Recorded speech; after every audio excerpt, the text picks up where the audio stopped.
Sonhar é importante, tão importante quanto sonhar, é ter a capacidade de transformações em realidade. É fazer acontecer realmente. Não abra mão da sua capacidade de sonhar.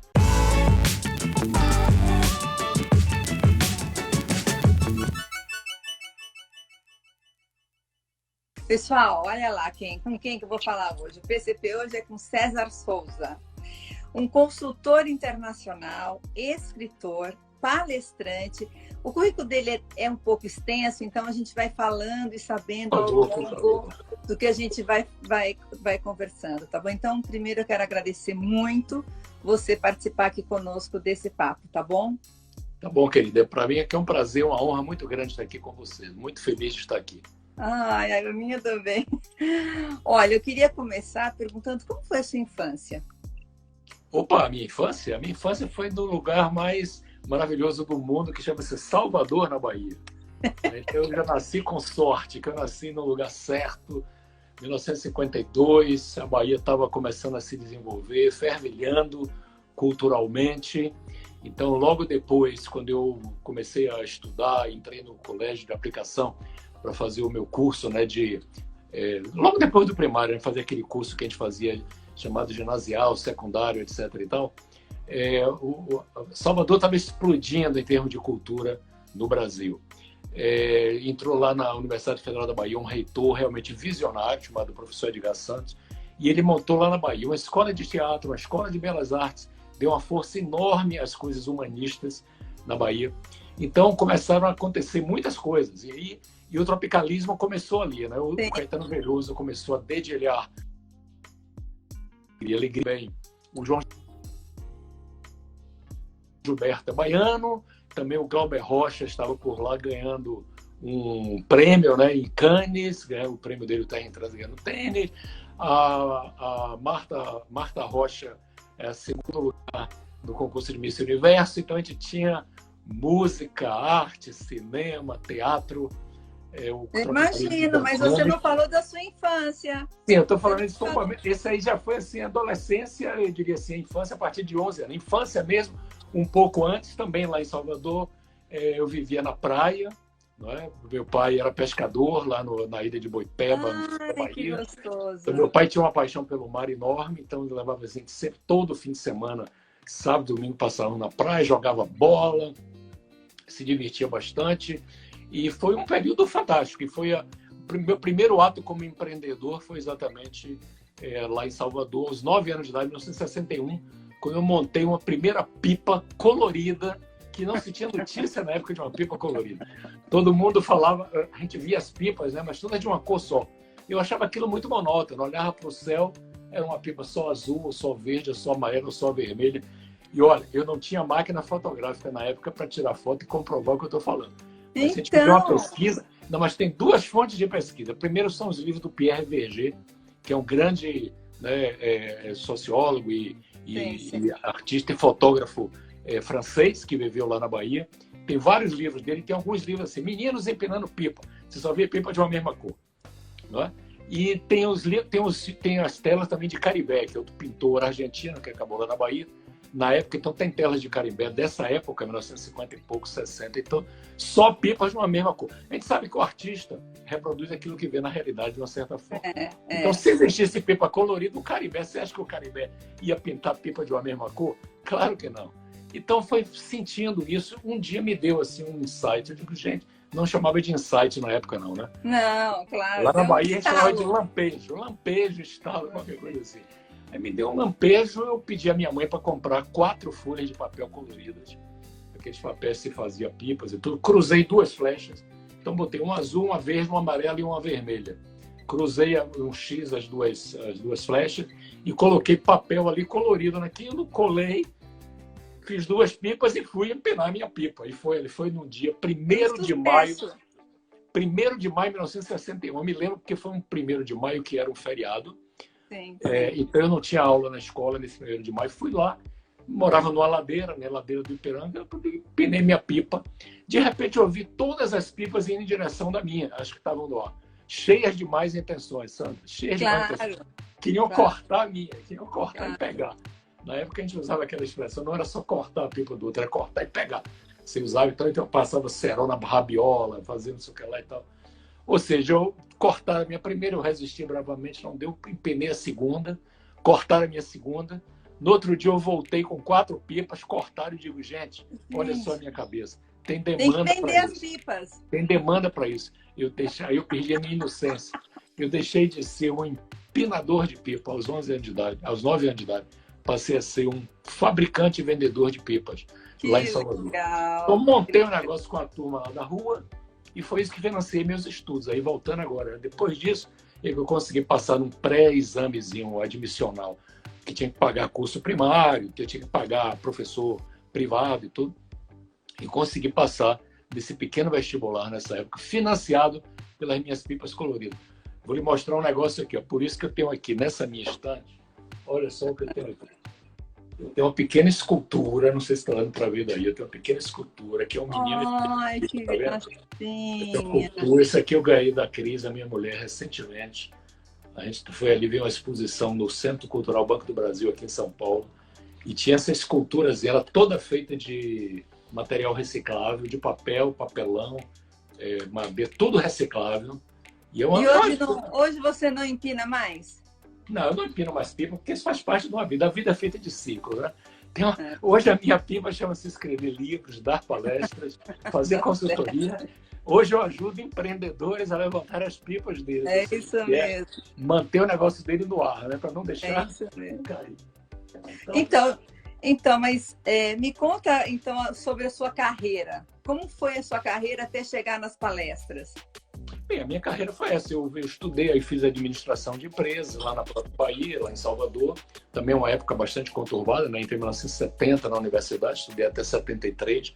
Você deve se lembrar dessa época. Não era uma época muito fácil, né, para quem estudava nos cursos aqui em universidade pública na Bahia, né? Porque lá no Brasil, né, uma época forte de repressão militar, ditadura militar, tudo isso. Mas foi um período bem interessante, muito enriquecedor também. Quer dizer, eu vim do tropicalismo, da coisa de aplicação, tropicalismo. Escola de teatro, assistindo lá Gal Costa fazer sua primeira apresentação, Santa Maria da Purificação, onde tinha toda a coisa da música, toda aquela herança, Glauber Rocha nascendo, e entrei na faculdade para realmente me profissionalizar. E aí eu consegui me formar 3 anos, 4 anos depois, fui fazer meu mestrado nos Estados Unidos, na Vanderbilt University, fui estudar com o professor Igor Ansoff, que foi o criador do conceito de estratégia empresarial. O pai da estratégia chama-se Igor Ansoff. Foi a primeira vez que um livro, é um russo que morava nos Estados Unidos, primeira vez que um livro saiu publicado com o título Estratégia Empresarial. Ninguém usava esses 2 nomes juntos. Tinha assim, estratégia militar, military strategy, tinha estratégia não sei o que lá, mas estratégia empresarial não existia. Como ele era vice-presidente de uma empresa americana, trabalhava nessa área de aviação chamada Lockheed, ele convivia com aquele negócio de estratégia militar, estratégia, e ele estudava administração. Por que não existe uma estratégia empresarial? Eu fui estudar com o professor Igor Ansoff, o pai da estratégia empresarial, o cara realmente concebeu toda a história. Quando a gente fala hoje, unidade de negócio, que é business unit, foi esse cara que concebeu toda essa história. E depois vieram outros, e aí veio o Michael Porter, já agora na década de 80 e tudo mais, na década de 60 e 70, o cara que era o Michael Porter da época era o Igor Ansoff. E ele foi o coordenador da minha tese de mestrado, né? E eu estudei com ele, escrevi um documento, minha tese chamada O Lado Humano da Estratégia. Porque ele, como ele era um cientista russo, matemático, físico, né? Ele olhava muito para o lado racional da estratégia. E eu sempre ficava me incomodando ele, mas professor, a estratégia é feita por gente, pessoas, tem esse lado humano da estratégia. Aí um dia, quando eu me formei, tudo, fui jantar na casa dele, me ofereci um jantar na véspera de eu vir embora, né, de volta para o Brasil. Ele foi me levar até o carro, no dia seguinte eu pegava o meu de manhã. Ele foi me levar até o carro na porta da casa dele, me levou o carro, me lembro bem. Eu fechei a porta do carro, eu baixei o vidro assim, ele debruçou no vidro e falou assim: Mr. Souza, eu estou esperando o seu livro chamado O Lado Humano da Estratégia. Não deixe isso, porque você foi assim, brilhante em estar abordando esse tema. Que então, bacana. Mas inovador, César. E aquilo para mim foi numa época que não se falava muito sobre isso. Se falava muito assim, o aspecto de estratégia era o aspecto racional da estratégia, o aspecto lógico. Eu sempre dizia, mas gente, eu acredito muito na intuição das pessoas.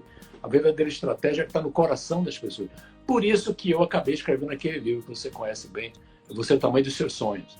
No fundo, saiu publicado em 2000 e pouco, foi um best-seller enorme, vendeu mais de 300 mil exemplares e tudo. Esse livro, o título, né, Você é o Tamanho dos Seus Sonhos, parece que é um livro de autoajuda.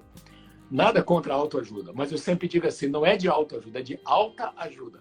É um livro de autoajuda. É um livro sobre estratégia empresarial, entendeu? É um livro sobre estratégia. É um livro sobre o lado humano da estratégia. O sonho, eu sempre coloco assim, eu comecei o livro assim, o sonho é a primeira etapa do planejamento estratégico. Foi a primeira frase do livro. Eu comecei o livro escrevendo essa primeira frase. O sonho é a primeira etapa do planejamento estratégico. Inspirado e ouvindo as vozes do meu querido mestre, professor Assoff. Né, dizendo que legal. Não deixe. Aí você veio para o Brasil. Vim para o Brasil e aí comecei a trabalhar nisso. E o livro estourou na época, né? Foi muito bem sucedido.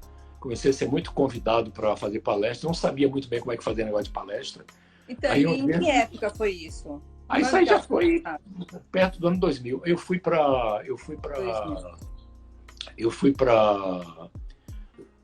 Teve um evento em Gramado em que eu fui convidado, né? E o evento latino-americano, o ESAR, o Congresso Latino-Americano de Recursos Humanos. Era o Doralício que estava coordenando aquele evento. Aí eu recebo uma carta, eu estava indo em Washington, né? Morava lá nos Estados Unidos uma época. Eu recebo uma carta, na época era um fax, porque não tinha e-mail, não tinha nada disso. Eu recebo um fax. Querido professor Sérgio, que eu comecei a dar aula lá também nos Estados Unidos, eu queria que o senhor viesse aqui fazer uma palestra nesse congresso do ESAR. E eu topei. A oportunidade de vir ao Brasil, foi conhecer Gramado, achei lindo e tudo. Mas eu fiquei meio assim enrolado, porque eu não tinha a mínima prática nisso. Uma coisa é você dar aula em sala de aula. Outra coisa é fazer uma palestra, 1000 e tantas pessoas, fiquei apavorado com aquilo. Mas tive uma sorte enorme. Encontro lá, junto comigo, num painel, Valdez Ludovico. Sim. Né? O Valdez. E o Valdez estava nesse mesmo painel que eu. E eu fui falar antes dele. Aí o Doralício chamou, eu fui lá e blá, blá, blá, blá, blá, blá, blá, blá, blá. Desci do palco, fui pro meio da turma, comecei a falar. E comecei a me sentir bem naquela história, né? Voltei pro palco e tal. O Valdez também deu um show, porque ele realmente é um mestre nisso, né? Um craque enorme. Quando terminou essa palestra, o Valdez me pega pelo braço. No dia que são, deixar de ser executivo, tudo isso, se quiser viver de palestra, tem mercado para você aqui no Brasil. Você vai fazer 100 por ano, 100 palestras por ano. Você está exagerando, cara. Quanto é que você cobra? Eu fui logo fazendo a receita. Quanto é que você cobra, Valdez? Vou cobrar metade da sua, não sei o que lá, papapá. Resultado. Acabei entrando nisso realmente, nesse mundo de palestras. E não é que teve um ano lá que eu fiz, acho que foi 2004, eu fiz 126 palestras no ano. Uma coisa louca, né? Que loucura, que loucura. É loucura, né? É viver no aeroporto. Vivia para cima e para baixo, a cada 3 dias estava em algum lugar. E às vezes pegava um avião, São Paulo, ia para o Acre, ia para Manaus, ia para Porto Alegre, 1h30 de voo, 2 horas de voo, 3 horas de carro, interior de Goiás. Mas era uma vida divertida, né? E eu fiz esse trajeto durante muito tempo. Aí eu comecei a migrar e pensar o seguinte: o meu negócio não é só palestra. Palestra é uma coisa importante. Adoro fazer, gosto, mas eu quero uma coisa, eu quero ir um pouco mais fundo, eu quero entrar no campo de consultoria, né, que é o que eu gosto mais de fazer. E a palestra vai só até um ponto, né? Até um ponto, né? Se eu vou estar no campo de consultoria. Aí eu procurei, né, o Michael Porter, que estava em Harvard, tinha uma empresa lá, o Monitor Group, ele tinha uma empresa de consultoria em estratégia, e disse: olha, seguindo os passos do Anzoff, eu vou, agora o novo guru de estratégia é o Michael Porter, eu vou trabalhar com o Michael Porter. E acabei ficando trabalhando, trabalhei 2 anos e pouco no Monitor Group. Que legal isso. Junto com o Michael Porter, adquirindo uma bagagem e tal. E aí comecei a montar a minha empresa de consultoria, que é Empreenda. Né? Sou cofundador junto com o Milton Camargo, com a Cris Patti, que você conhece. Eles tinham uma empresa aqui chamada Creative Works, eu tinha uma empresa no Rio chamada Fox. Vamos juntar a Fox com Creative Works e vamos criar a Empreenda. Então eu saí da Fox, vendi a minha participação, entrei junto com eles também da Criativa, formamos o grupo Empreenda e estamos até hoje, praticamente 20 anos aí no mercado, fazendo consultoria. Com sucesso. Palestras. César, eu sei que você fala sobre vários temas, estratégia, liderança, gestão, mas teve um que me chamou a atenção, que é clientividade. Isso aí. Você fala um pouquinho sobre esse tema? Falo com prazer. Veja só, clientividade é um dos meus temas favoritos. Você foi na mosca, que foi no meu coração agora, né? Que estratégia a gente usa a cabeça, intuição, mas clientividade por quê? Porque eu criei o conceito da clientividade. Não existia essa palavra no português, não existe. Está no Wikipedia já, eu estou em campanha para botar ela no Aurélio, em algum momento vai entrar no Aurélio. Por quê? Eu assim, sempre pensava, gente, qual é a coisa mais importante de uma empresa? São os clientes, é o cliente que paga o salário de todo mundo, é o cliente que dá vida à empresa. Se o cliente está feliz, a empresa cresce, contrata. Se o cliente não está feliz, o cliente some, a empresa quebra e demite. Claro. É o cliente. É o cliente, não é gente, eu vi o pessoal de RH, mas é gente que é o mais importante às vezes. Mas cliente também é gente, não é? Cliente também é gente. Então, pessoas e clientes, a gente junta os dois, é o que dá resultado numa empresa. Isso aqui que é a chave da empresa. Mas qual é a palavra em português para o assunto de cliente? Não tem. Mas tem assim, tem a palavra produtividade, produto, vem de produto, foco no produto, a empresa está focada no produto. Tem a palavra competitividade, quem está focado no concorrente, no competidor. Cliente, qual é a palavra em português? Não tem. Aí, palavra mais próxima, marketing. Não é português, gente. Produtividade, competitividade. Por que não tem a palavra clientividade? Eu acordei um dia de manhã com esse estalo, né? Aquele insight de novo. Digo, gente, clientividade. Aí fui ver se existia essa palavra. Não existe. Fui no INPI, quer dizer, entrei em contato com o INPI, não tinha palavra. Digo, registra a palavra. Bota um Rzinho aí. Que legal. Registrar. Registrei a palavra, registrei uma metodologia. Aí comecei, bem, eu criei a palavra, agora eu tenho que ver o que é que existe, né? Quem é que tem a tal da clientividade? Ou seja, quem é que coloca o cliente no centro de tudo. Eu comecei a pesquisar a empresa, eu comecei a ver, na época, Magazine Luiza, é um belo exemplo de clientividade. Comecei a ver a Dell convidando as pessoas para escreverem, para construir o seu próprio computador. Eu digo, gente, isso aqui é um show de bola. Comandante Rolim, na época, com a TAM, você lembra da TAM, na época do Comandante Rolim? Ali era clientividade total. Um dia eu fui pegar um avião, chovendo, tem lá no saguão ali do aeroporto de Congonhas, um pianista tocando um piano, e está do lado dele o Rolim, comandante Rolim, com os passageiros da TAM. Depois o comandante Rolim abrindo o guarda-chuva e levando os passageiros até o avião, na escada do avião, cumprimentando. Eu digo, esse cara é tudo. Ninguém pode nem ter medo de viajar de avião com um cara como esse aqui. E aí comecei a ver alguns exemplos de gente que coloca o cliente no centro de tudo e, sem dúvida, algumas empresas. Aí eu disse, eu vou desenvolver uma metodologia para ajudar as empresas a trazer o cliente para o centro do seu processo decisório e para o centro da sua estratégia. Desenvolveu uma metodologia. Começamos a trabalhar com várias empresas. Hoje a gente tem uma carteira enorme de clientes nesse tema de clientividade. Quer dizer, eu faço palestras sobre isso. O clientividade e eu sempre digo assim, clientividade, cliente é uma missão de todos, do porteiro ao presidente. Como é que você cria uma qualidade de atendimento e entra na corrente sanguínea da empresa, uma postura voltada para o cliente. No fundo é isso, né? Aí escrevi um livrinho também que deu certo. Aliás, está saindo a nova versão do livro. Vou agora, falar. Em breve. Não, mas é o livro da clientividade. É o livro da clientividade. Da clientividade eu já mandei. Está saindo uma nova edição. Ele vendeu várias edições. Mas a nova vai se chamar Clientividade na Era Digital. Porque quando eu concebi clientividade, o mundo digital não existia ainda, 4, 5 anos atrás. Ele ganhou força nesses últimos anos. E sabe quem vai fazer o prefácio? Aliás, já fez. Quem é que escreveu o prefácio da nova edição do Clientividade? Luísa Helena Trajano. Na mosca. Que é a grande dama do varejo. Fui pedir ela, disse, Luísa, isso aqui me inspirei em você. Eu já fiz alguns trabalhos lá, palestras e tudo. Me inspirei em você. Ela escreveu um belo prefácio. Então está vindo esse livro aí da clientividade na era digital, que é uma nova versão desse conceito que eu criei, que é motivar as empresas para focarem no cliente. No fundo é isso aqui. Então... olha, eu sei que você escreveu 9 livros. O 9º vai sair agora, no dia 23, que é um lançamento que é Descubra o craque que há em você.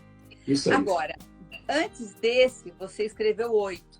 Como eu vou fazer uma pergunta mais sobre esse livro, que você fez em parceria com Maurício Barros, eu queria que você me falasse dos 8 anteriores. Houve um mais desafiador ou sempre foi uma sequência do que você estava falando e estudando? Porque eu sei que você também é um grande pesquisador, é um grande formador de conteúdo, né? Isso aí. Como é que foi? Veja só, Sandra, por que eu escrevo? Eu não me considero um escritor. Eu não sou escritor profissional, eu não sou intelectual. Eu não sou professor. Eu dava Claro aula. que é, claro que é. Não, eu não sou. Eu me considero mais assim, eu diria, um educador do que um professor. Eu estou do lado assim de criar condições para que as pessoas aprendam. E às vezes eu acho que o professor acha que ele ensina. Eu não ensino nada a ninguém. Eu crio condições, eu provoco, eu sou um agente de provocação. Eu provoco as pessoas para que as pessoas comecem a sair um pouco da zona de conforto, a pensar, a testar o contraditório, isso e aquilo, e chegar às suas próprias conclusões. Então, eu não sou um professor, também não sou um escritor profissional. Eu gosto de escrever, eu gosto de sentar, de escrever. Na época da primeiro livro foi na máquina de tipografia, agora no computador. Quer dizer, eu adoro isso aqui, eu adoro conceber, ter colunas em revistas e tudo. Mas por que eu escrevo? Eu escrevo como uma disciplina intelectual, entendeu? Eu escrevo para organizar minha cabeça. Que eu me considero uma pessoa criativa. Eu crio, como eu criei o conceito da criatividade, o negócio dos sonhos. Eu crio, eu gosto de criar. Meu negócio, eu gosto de arte, eu gosto de criar. Mas todo mundo que gosta de criar muito, e todo empreendedor, às vezes se dispersa muito. Então, às vezes a gente cria e está numa ideia, depois está em outra, está em outra. Eu digo, pô, gente, eu preciso organizar minha cabeça aqui. Então, se é o tema criatividade, é uma forma de entender o que é que significa isso. Eu tenho que ter respostas para mim mesmo. Então, eu começo a escrever para eu organizar minha cabeça, me disciplinar, para eu poder ter um discurso coerente para meus clientes, para o cliente entender o que é que eu estou falando.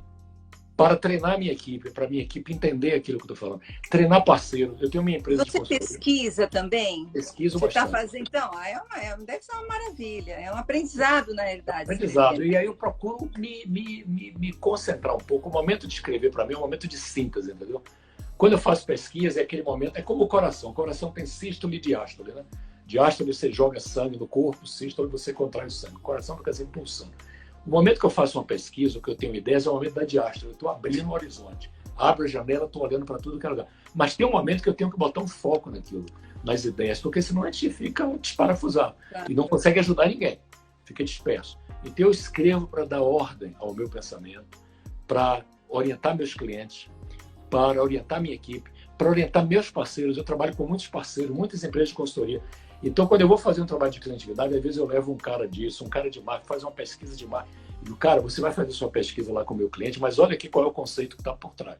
Dá uma lidinha aqui no livro, vamos se alinhar nisso aqui, porque senão o cara chega lá e fala com outra pegada, que não é aquela ali. Sim. Então, eu escrevo para isso, né? Então, primeiro eu queria falar. Livros marcantes para mim, eu nem me lembro de todos, mas o livro marcante para mim, primeiro, o Livro dos Sonhos. Foi o primeiro grande livro que eu escrevi. Muito mesmo, né? Ele foi um livro sobre empreendedorismo, sobre inovação, sobre a arte de sonhar, né, e criar empresa. É um livro sobre estratégia empresarial. Depois tem um livro chamado O Momento da Virada, que é um momento que é uma virada, né? Um momento que você tem que dar uma virada e sempre dizer assim, o melhor momento de virar é quando as coisas estão bem, né? Porque às vezes a gente vacila, a gente relaxa, a gente acha que está tudo bem, e às vezes não está tudo bem. É isso mesmo, falou tudo, relaxa. Relaxa, a gente tem que estar ali, mesmo quando está tudo bem, você tem que estar pensando qual é o próximo passo, né? Então eu criei esse conceito do momento da virada, e que agora depois ele foi reescrito com o nome Você Merece uma Segunda Chance, mas a base é o mesmo livro. Eu conto dois, mas são um, na realidade é um. Reescrito, né? Rearrumado com um novo título. Depois eu escrevi um livro, esse da criatividade, para mim é um livro forte, que eu inventei um conceito novo. Muita gente fica, o que é isso? O que diabo é isso? É criatividade? Eu digo, não. É clientelismo? Eu digo, não. Se eu explicar o que é criatividade. Só isso já chama atenção. Então eu já ganhei um jogo aqui, né? Sim. E aí depois eu escrevi um chamado A Neo Empresa. A Neo Empresa foi o meu livro mais difícil de escrever. Porque eu inventei uma história monumental. Eu inventei uma história que é o seguinte. Uma história que se passa na Turquia.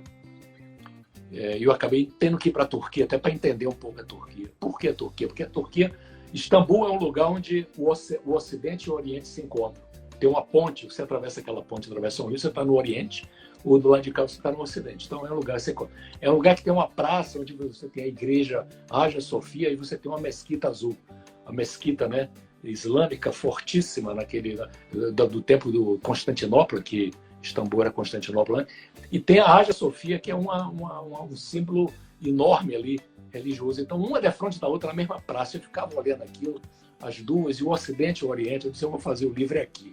Esse livro vai acontecer aqui, nesse ponto de encontro, que é uma história seguinte. Eu peguei os grandes gurus do management, Peter Drucker, o meu querido Igor Azoff, e os outros aí, os gurus grandes, Frederick Herzberg, etc. Mary Parker Follett. Fiz um encontro desses gurus, todos eles já morreram, né? E eu tive o cuidado disso, eu não quero nenhum guru vivo. Eu vou pegar os gurus que depois eu não quero que o cara venha dizer que ele não disse. E fiz um encontro desses gurus, os 7 maiores gurus do management, com 5 diretores de uma empresa, num canto lá na Turquia, para eles discutirem o futuro dessa empresa. E para testar as teses antigas deles, nesse novo mundo que a gente está vivendo, a grande questão é a seguinte: professor Peter Drucker, você manteria essa tese ou quer que você faria um pouquinho diferente? E aí o Peter Drucker já dá umas ideias diferentes. Quer dizer, ali já sou eu falando na cabeça do Peter Drucker, mas usando a base do Peter Drucker. O que o Peter Drucker faria diferente? O que o Anzor, Herzberg... Ou seja, um livro bastante complexo. Esse não foi fácil. E foi o que vendeu menos em toda a minha história. Mas é um dos que eu mais gosto também. Porque o sucesso não é só o que vende, né? Sucesso é vezes o que tem. Para mim, é o meu livro mais importante, o mais importante. Maior contribuição intelectual é esse. Bacana. Que eu questiono, eu mostro assim, eu chamei o neo-management, é o novo management, a nova administração. Você sabe que tem gente perguntando aonde encontra seus livros. Na Amazon tem? Tem na Amazon, tem na estante virtual, tem agora no Magazine Luiza. Quero prestigiar minha querida cliente aqui, amiga, né? Na Magalu. A Magalu está com o e-commerce dela agora, está vendendo livros. Né? Muito bem, inclusive. Então, na Amazon, na Magalu e na estante virtual tem. E também na saraiva.com, também na cultura.com. Todas essas .com, as livrarias todas têm um .com, são facilmente encontradas. Tem alguns que estão na forma de e-book, então fácil de localizar. Vamos falar do lançamento? Vamos falar do lançamento. Novo? Vamos falar?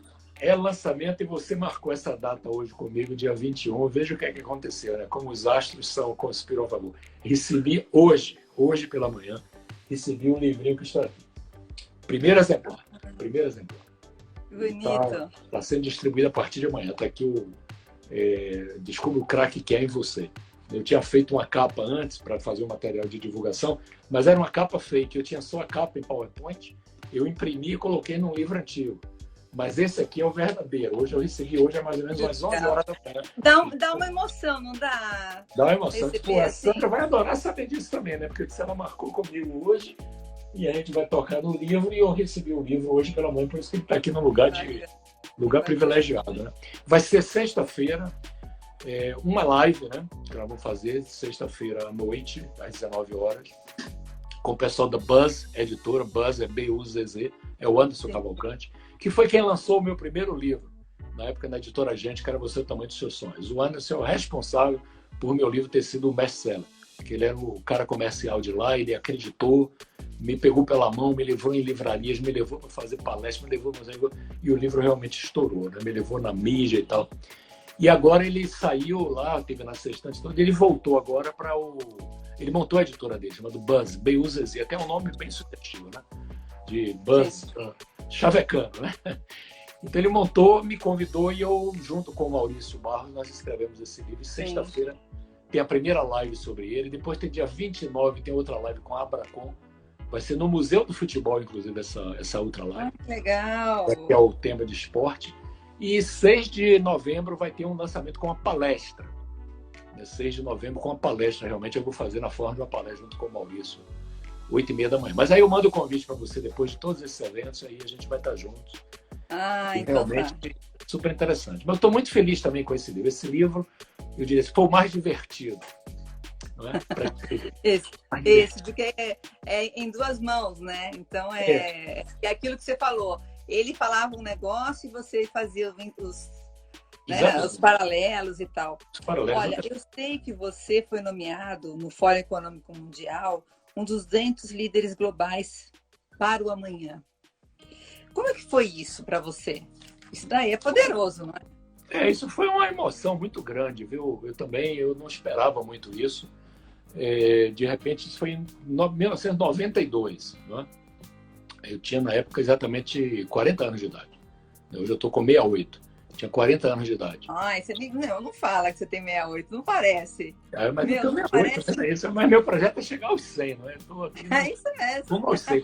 Quando eu fiz 60 anos, eu fiz uma festa aqui na Casa da Fazenda do Morumbi, vários amigos e tal. Lindo, foi uma festa à noite, terminou de madrugada. Na saída, em vez de dar um bom bocado, como normalmente o pessoal dá, eu dei um convite para todo mundo.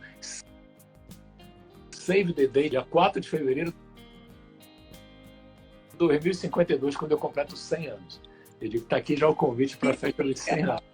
Então, minha meta é realmente a longo prazo. Eu tenho 68, me sinto com 45 e estou firme e forte aí, cuidando da saúde para realmente ir firme. É claro, Mas, isso. Nessa época, né, eu fui para Davos, na Suíça. Realmente eu me lembro que foi um frio desgraçado. Estava nevando como nunca. Né? Eu me lembro, não tinha roupa adequada, inclusive, porque eu fui com a bota e naquela neve, a neve vinha até a canela. E, meu Deus do céu, como é que eu vou fazer?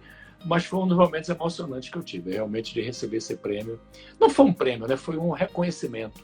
Foi uma nomeação que o pessoal estava buscando gente aqui no Brasil, na América Latina, na África, em alguns lugares, queriam pessoas que tivessem engajado em alguma coisa, né? E eu, como um formador de opinião, estava conversando muito, falando sobre muitas coisas, escrevendo o livro dos sonhos, estava aí. Então, acabaram me homenageando. Sim. César, como é que é a tua estrutura familiar? Minha estrutura familiar é o seguinte, eu sou casado aqui pela segunda vez, né, com a Cris. Tenho uma filhinha de 11 anos, nós temos uma filhinha de 11 anos. Casamos foi em 2000, começamos a namorar em 2002, quer dizer, tem 18 anos. Casamos em 2007, a pequenininha nasceu em 2009. E eu tenho um casamento anterior, foi lá nos Estados Unidos, eu tenho 2 filhos, outros que têm 24 anos, um casalzinho de gêmeos, o Tomás e a Júlia. Então, o Tomás e a Júlia, que moram hoje moram em Belo Horizonte, são americanos, têm inclusive dupla cidadania. Né? Tem essa, eu acho que é uma boa herança, né, que eu posso deixar aqui para hoje. Tem essa dupla cidadania, tem a cidadania americana também. Mas estão ambos se formaram em administração, estão trabalhando e estão lá, moram em Belo Horizonte. Então, esse é o meu segundo casamento agora com uma pequenininha que veio, tem 11 anos. E é minha professora no mundo digital. Né? Que ela é uma nativa digital. Com certeza, não, com certeza. Eu tenho um enteado de 13 anos que, assim, quando a gente não sabe de alguma coisa, assim, olha, ou então a gente fala um negócio achando que vai ser surpresa para ele já viu, já sabe, já está cansado de saber. Exatamente. Impressionante. Sou nativo digital, né? Nasceram com o dedinho já fininho, já nasceram com o dedinho fininho ali para estar. Olha, o que te faz feliz, César? Olha, o que me faz feliz é quando eu consigo ajudar alguém, não é? Quando eu consigo realmente dar alguma contribuição, pessoa física ou alguma empresa, quando eu consigo ver uma ideia prosperar. Faz feliz também quando eu crio alguma coisa, né? O ato da criação, para mim, se eu crio uma ideia, se eu tenho uma ideia, um personagem, uma ideia, se eu crio um texto. No outro dia eu fui me apresentar lá no Nordeste, no voo, eu acabei escrevendo minha apresentação numa espécie de um cordel. Né? Eu estou no Nordeste, sou nordestino, adorava o cordel. Então eu estava no avião, em vez de me apresentar currículo, não sei o quê, passar vida, eu vou me apresentar no foco, como é que eu falei em Aracaju. Então eu comecei como negócio, me chamo César Souza, dá licença para me apresentar, e eu fiz toda a base do cordel. Né? Como foi? Que legal! Você filmou isso? Hein? Filmou? Não, eu não filmei, mas eu tenho esse texto. Que bacana. Eu vou para você esse texto depois, que é um texto, eu até publiquei no outro dia no LinkedIn. Ele está lá no meu LinkedIn ou no Instagram, que é o Instagram. Meu Instagram é o César Souza Empreenda, né? Está lá no Instagram. Tá no Instagram, com certeza. Então, isso aí me faz feliz, entendeu? Eu criar uma coisa assim inusitada me faz feliz, trabalhar numa empresa e virar o jogo dessa empresa, realmente virar o jogo, ajudar os caras a entenderem. Às vezes, a salvar uma empresa, salvar empregos, como agora na pandemia. Sim. Ajudei muitas empresas, acho que eu salvei alguns milhares de empregos, ajudei a salvar. Não é eu que salvei, mas ajudei empresas a se redirecionarem e evitar demissões, a apostarem no futuro. Sim. Isso me faz feliz e ajudar outras pessoas. A arte me faz feliz, não é? Conviver ali. Encontrei em Cris uma grande parceira para isso, que ela realmente também tem um amor muito grande pela arte. E a nossa filhinha também. Então, ir a um museu, às vezes, passar 3, 4 horas, ver algumas peças, isso me faz extremamente... Não, você sai calmo. Você sai em outra vibe. É outra coisa, exatamente. Realmente. César, olha, para terminar, eu sempre peço uma dica. Uma dica que você tem em suas palestras, ou uma dica que você pode falar aqui para as pessoas que vão estar nos assistindo. Dá uma dica para gente. Olha, a dica principal, eu diria assim, a minha mensagem, né? A minha mensagem principal é assim: acredite e lute pelos seus sonhos. Acredite e lute pelos sonhos. Porque eu encontro muita gente que é assim, eu não tenho tempo para sonhar, eu não tenho dinheiro para sonhar, eu não consigo porque eu tenho que sobreviver. Desculpa, Sim, né? todos nós temos que sobreviver. Todos nós temos que... Não tem falta de tempo para sonhar. A gente não pode abdicar do direito de sonhar, que é o que nos diferencia de qualquer outro ser vivo. O ser humano é o único que consegue sonhar, ou seja, olhar o futuro. Né? Tem alguns seres vivos que conseguem até se lembrar do passado de coisas, mas o único que consegue olhar para frente e sonhar. E sonhar é isso, não é sonhar, ter devaneios. Sonhar é assim. Olha, vou usar uma imagem que eu tenho usado muito agora com as empresas com as quais eu trabalho, para presidente de empresa. Cara, eu hoje de manhã mesmo tive uma reunião com pessoas que estavam em 5 países diferentes, de uma grande empresa, e o que é que eu estava dizendo? Nós temos que traçar um caminho aqui para a sua empresa. Então, imagina o seguinte, aqui está um rio. Vamos indicar qual é o outro lado do rio, onde é que nós vamos chegar, qual é o outro lado da margem do rio. Que lado da margem? Tem um lugar que tem pedra, tem grama, tem isso aqui. Qual é o lado da margem do rio que você quer chegar? E vamos construir uma ponte para atravessar esse rio e chegar do outro lado do rio. Agora, o desafio é que a gente tem que construir a ponte ao mesmo tempo que a gente caminha na ponte. A gente não tem uma ponte pronta para atravessar e chegar do outro lado do rio. A gente tem que construir uma ponte e ir andando na ponte para chegar do outro lado do rio. Esse aqui é o desafio dos líderes, né? E isso o que é? Isso é sonhar. Sonhar, se você está desse lado do rio, é você olhar para o outro lado do rio e dizer, porra, aquele lugar ali tá bom. Tem um galho ali, tem umas pedras ali, tem uma grama ali, tem uma árvore ali. Eu vou para aquele lado do rio ali. Aquele é o meu alvo. Eu vou atravessar esse rio e vou chegar lá. Eu vou construir uma ponte para chegar. A vida é feita de travessias. A vida é feita de travessia. A gente tem que estar sempre construindo uma ponte, olhando o outro lado do rio. Para mim, isso é que é sonhar. É sonhar com a cabeça nas nuvens, mas os pés no chão.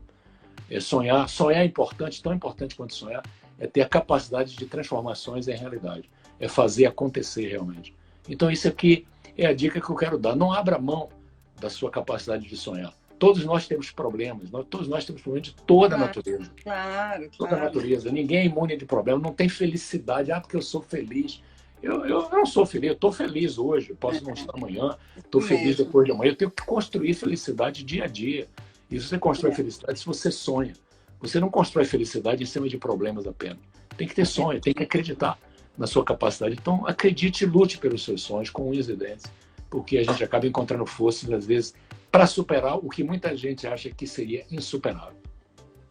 César, gente, que delícia de PCP. Olha, eu já sabia, entendeu, que você é um homem muito culto, sabe, muito alto astral. Olha, muito, muito obrigada. Eu que agradeço. Manda um beijão para a Cris, viu?